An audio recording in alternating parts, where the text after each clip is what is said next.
안녕하십니까. 제가 목요일 날 우리 김영리 집사님한테 갑자기 연락을 받았어요. 저희 교회 방문을 하시겠다고.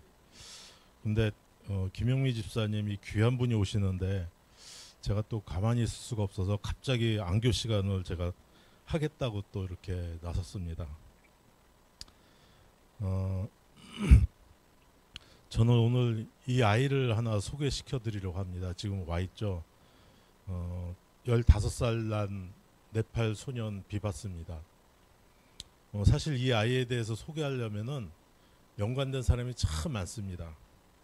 여러분이 잘 아는 최영목 집사님도 소개해야 되고, 또 지금 같이 오신 김영미 집사님도 소개해야 되고, 그러다 보면 네팔 선교도 소개해야 되고, 그러다 보면은 정말 우리 생각으로는 할 수도 없는 예상 밖의 일로 하나님께서 하셨던 그 일들을 설명을 드려야 되는데, 시간이 짧아서 제가 짧고 굵게 여러분께 설명을 드리겠습니다. 이 최영목 집사님은 저희 교회에서 그 제자훈련 4기로 마쳤습니다. 지금은 횡성교회 다니시죠. 지난번에 안교 시간에도 한번 오셔서 순서 쓰셨었습니다. 그 당시에는 청년이었죠. 이 청년이 15년 전에 저희 36영어학원교회에 영어를 배우러 이곳에 왔습니다. 영어를 배우러 왔다가 성경 공부를 하게 됐고, 성경 공부 한 달 만에 침례를 받은 지 한 달 만에 1000명 선교사를 가겠다고 지원을 했습니다.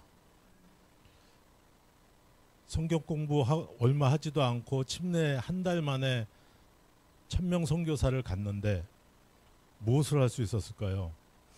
제가 한 10여 년 전에 필리핀 여행할 기회가 있었고 갔다가 그때 1000명 선교사 그 훈련원 원장이신 그 신동희 목사님이 집으로 저녁 초대를 해줘서 이제 간 적이 있었는데, 그때 자연스럽게 이 최영목 청년에 대해서 얘기가 나왔습니다.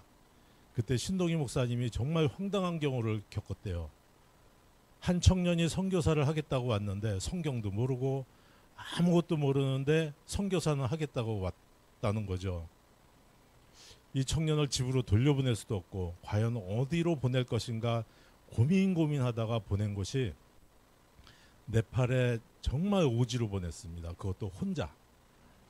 별로 할 일이 없고 여태까지 보냈지만 별로 성과도 없었던 그런 지역으로 이 최영목 집사님을 한 사람을 보냈습니다. 저는 나중에 알았어요. 이 전도라는 거는 성경을 많이 아는 사람들이 하는 전도가 아니고 마음이 뜨거운 사람이 전도한다는 것을 저는 이 최영목 집사님을 통해서 알았습니다. 이 별로 할 일 없는 곳에서 이 최영목 청년이 놀았을까요? 논 게 아니고 지역 주민들과 사귐을 가졌습니다. 저렇게 땔감 나무를 떼갖고 땔감도 보급하고 집에 가서 음식도 같이 만들고 하면서 이 지역 주민들과, 성경은 아는 게 없으니까 이 청년이 할 수 있는 것은 몸으로 하는 것밖에 없었어요. 그리고는 큰 사고를 하나 쳤습니다. 이게 그 지역의 마을 회관입니다. 근데 이 마을 회관을 이렇게 바닥을 다 뜯어버리고 땅을 파고 공사를 시작했어요. 무엇을 했냐면은 이 지역이 추운 지역이기 때문에 온도를 깔기로 결심을 했습니다. 그래서 한 번도 깔아본 이 온도를 책을 사갖고 독학을 해갖고 온도를 깔았습니다. 그러면 이 마을 회관이 어떻게 바뀌었을까요? 이렇게 바뀌었습니다. 바닥에 온도를 깔고 이 추운 지역에 온돌 시스템을 깔아서 해놓으니까 마을 주민들이 모이겠죠. 모일 수밖에 없어요. 그래갖고 이렇게 모여서 오손도손 마을 주민들과, 예전에는 마을 주민들과 사귀기 위해서 마을 주민을 찾아갔었는데 이제는 마을 주민들이 찾아오는 겁니다. 그래서 이곳에서 사람들과 사귀면서 지내고 있었는데, 어느 날 지금 여기 온 이 비바스가 1살 된 아기가 이곳에 같이 왔습니다. 근데 이 아이의 오른쪽 허벅지를 보면은 자기 머리만한 크기의 혈관종이 하나 있어요. 이 혈관종이 있게 되면 여기서 적혈구가 계속 파괴가 돼 갖고 애가 성장을 못하는 겁니다. 그러니까 같은 또래보다도 어린 거죠. 만약에 이 아이를 최영목 집사님이 발견 못했으면 이 아이는 지금 이 자리에 없습니다. 이미 죽었을 건데, 그런데 이 아이를 수소문 끝에 김영미 집사님하고 연결이 됐어요.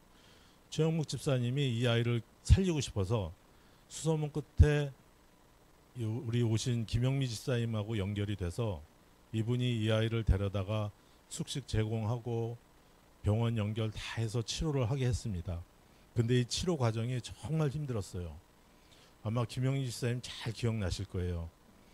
정말 치료 기간이 보통 김영미 집사님 오시면은 뭐 한 3-4달이면은 치료 끝내고 다 보내야 되는 아이들을 치료 기간이 1년, 2년, 3년 계속 늦어지는 겁니다. 더구나 치료하는 과정 중에 약에 내성이 생겨서 약도 바꿔야 되고 치료 실패도 했었고 하는 여러 경험들을 겪으면서 치료 기간이 계속 길어졌고 김영미 집사님도 거의 지쳐갔어요. 그리고 치료비 조달도 점점 힘들어지고 그래서 저희들은 이런 생각까지 했어요. 정말 빗 빠진 독에 물 붓기 아닌가. 저희들이 거의 포기할 시점쯤 돼서 하나님께서 이적을 보여주셨습니다. 치료하던 이 치료제 약이 갑자기 듣기 시작해서 아이가 완치가 됐고 심지어는 치료비까지 다 해결되는 그러한 놀라운 이적을 저희들이 경험을 하게 됐습니다. 그리고는 이 아이가 집에 갈 때 저는 그런 생각을 했어요. 혹시 이 아이가 나중에 커서 네팔 선교에 정말 큰 힘이 되거나 아니면은 나중에 목사님이 되지 않을까 하는 기대감을 갖고 이 아이를 네팔로 보냈는데 그 응답이 굉장히 빨리 왔어요. 언제 왔냐면은 그 코로나 시절 때 네팔에서는 코로나가 번져나갈 때 이 코로나가 자꾸 유입되는 이유를 외국에서 오는 선교사들 때문에 그 원인을 하나 찾아서 이곳 네팔에 온 외국인 선교사들을 전부 추방을 했어요. 전부 추방을 했는데 이 네팔 자기네 자국민의 이 아이를 치료해 준 교단인 재림교회는 제외를 시켰습니다. 그러다 보니까 우리 교회에서는 네팔에서 계속적인 선교를 할 수 있게 그 기초 소속이 됐죠. 더군다나 네팔의 특징 중에 하나는 일요일 날을 집회하면은 불법이에요. 그래서 개신교에서도 선교를 하려고 네팔에 가면은 토요일 날 집회를 해서 토요일 날 예배를 드려야 돼요. 네팔이라는 지역이 재림교회가 선교하기 위한 딱 좋은 곳이에요. 그럼 이 김영미 집사님은 무슨 일을 하시느냐? 지금 제가 하도 많으셔갖고 제가 7월달 카톡에 올린 것을 제가 카톡방의 것만 7월달 것만 제가 캡처를 했는데 보시면은 7월 3일날 미얀마 소년, 7월 7일날 콩고 아이기, 7월 11일날 우간다 아이기, 그리고 7월 30일날 오늘 여기 온 비바스에 대해선 카톡방에 올렸습니다. 이 카톡방에 있는 내용을 그냥 아무것도 모르는 사람이 읽으면 잘 몰라요. 근데 여러분들이 지금 이제 설명을 들으셨으니까 제가 천천히 읽어보겠습니다. 비바스를 알게 된 것은 네팔로 파송 나간 선교사가 말해주었습니다. 아기 때문에 다녀갔고 그 이야기가 네팔에 소개되어 선교사들이 모두 추방되고 교회가 폐쇄될 무렵 바네파의 교회는 살아남았어요. 네팔 아기를 살려준 교회였기 때문입니다. 이 아이가 이제 저희 나라에 다시 온 이유는 당시 혈관종으로 인해서 다리 성장이 좀 잘 안 됐고 오른쪽 고관절 성장이 제대로 되질 않아서 그것을 치료받기 위해서 다시 왔습니다. 이것이 작년 네팔에서 침례받는 모습이에요. 이 보라색과 빨간색 옷을 입으신 분들이 침례자들입니다. 우리가 상상하는 그런 침례식이 아니죠. 그리고 밑에 사진을 잘 보시면은 이때는 여기에 참석하신 분들이 다른 교파 개신교 목회자들입니다. 한 100여 분이 참석을 하셨는데 우리가 성경 세미나 하면은 일반 평신도들 대상으로 하잖아요. 여기에서의 대상은 개신교 목회자들이에요. 이러한 놀라운 사실들이 있었고 이거보다 더 놀라운 사실이 있어요. 그것이 뭐냐면은 작년에 지금 그 네팔에서 선교사로 봉사하고 계시는 김종훈 목사님이 작년 말에 저에게 편지 한 통을 보내주셨는데 이 노란 글씨만 제가 좀 읽어보겠습니다. 현재 1천여 명의 개신교회 목사님들과 지도자들이 재림교회의 세천사의 기별을 깨닫고 재침례를 받고 입교하기를 희망하고 있습니다. 거기에 소속된 성도들의 숫자는 아직 얼마나 되는지 파악도 안 될 지경입니다.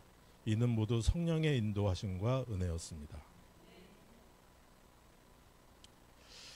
수십 년 동안 신앙생활을 했던 저와 여러분을 하나님께서 사용하지 않으시고 침례받은 지 한 달 된 청년을 사용하셨어요. 그리고 1살 된 아기를 통해서 네팔 선교에 물꼬를 트셨습니다. 이것이 우리가 생각하지 못한 하나님의 역사고 하나님의 방법인 것 같습니다. 이제 이 성장한 아기가 다시 치료받으러 한국에 왔습니다. 이 아이에게 필요한 것은 여러분의 절실한 기도입니다. 그리고 여러분께서 후원까지 해주시면 이 아이에게 큰 위로와 도움이 될 것이라고 생각합니다. 감사합니다.